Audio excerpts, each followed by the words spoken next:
ayan, piniprepare ko na yung aking ibibake.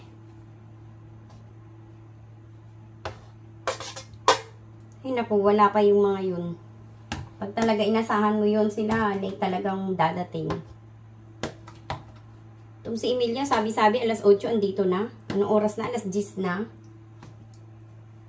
Bala sila, kakain sila ng ano, alas 4.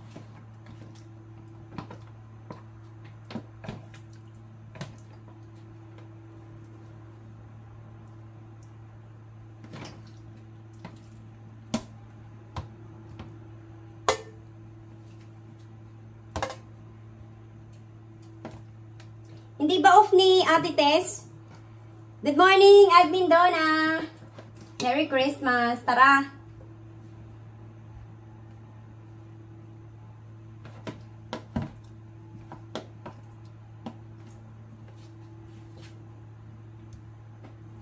Okay, so mga widgets muna ang ginawa ko, nilagay ko.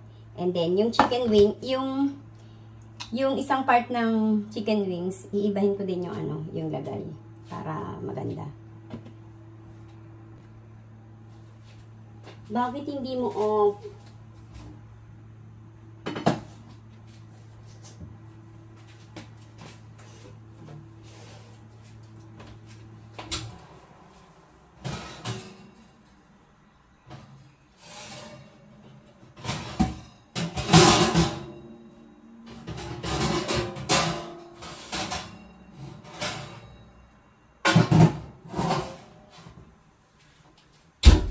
So, ilalagay ko ng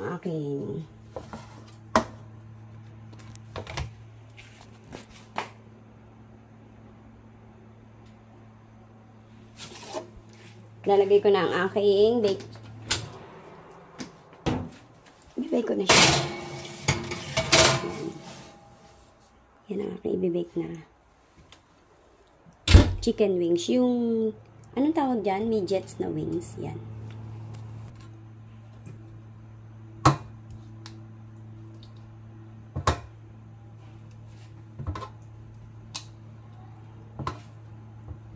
Oops.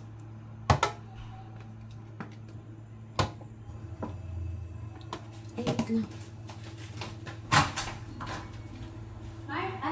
Merry Christmas! Where's Marsha?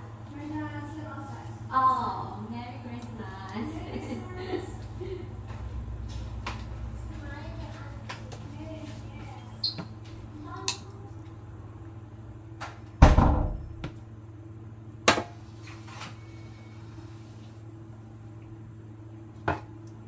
Dapat pala dito. Shoutout kay Admin Joy! Tara na! Gumala ka na dyan, huwag kang tulog ng tulog.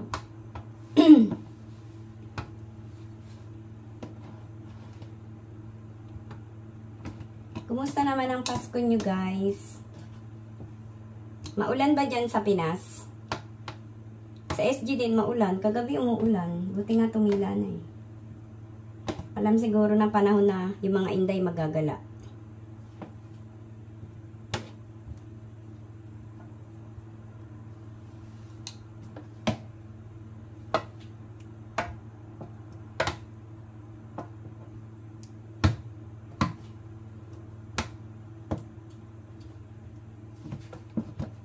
Oh yeah.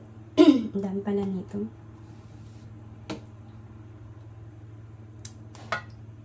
Siksik na lang.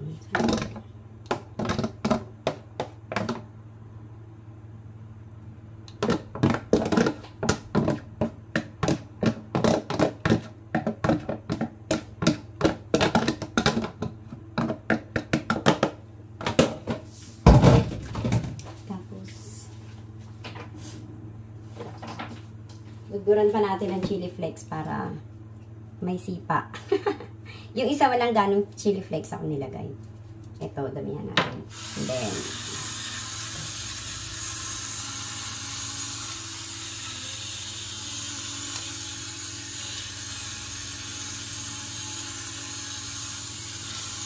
okay na yan.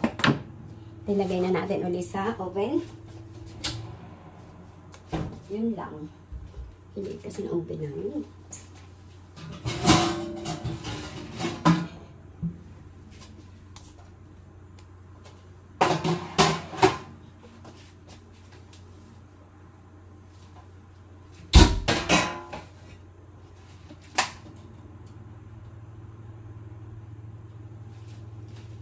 Bibake ko lang siya sa 190 degrees Celsius for 30 minutes. Tapos,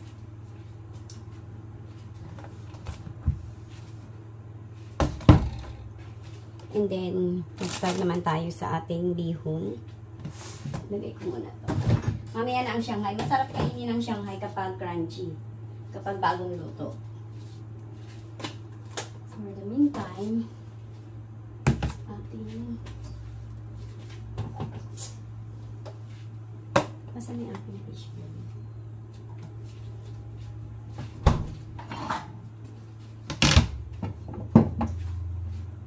Ang init. Naglalagay din ba kayo ng fishball sa inyong pansit? Pinoy style gagawin kong luto. Fish cake pala to. Hindi pala to fishball. It's 9:40 na. Wala pa akong naluluto. Mamaya magbisita na.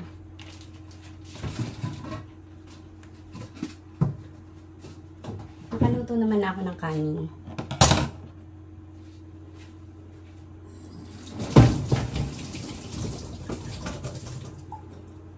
Hi, Bene Ann. Merry Christmas. Saya nyo kagabi ah. Saan ka, doon ka natulog sa mga friend mo, Be?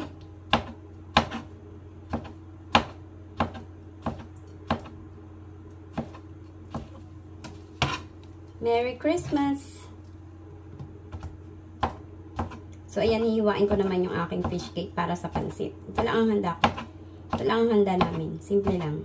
Nairaos lang yung Pasko. Sa bagong taon, as in, wala akong handa.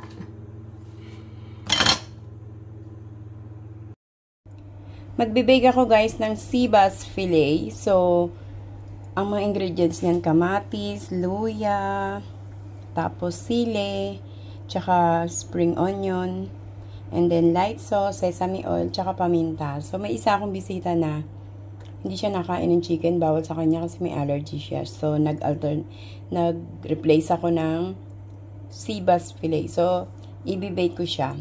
Ready na ang oven to bake.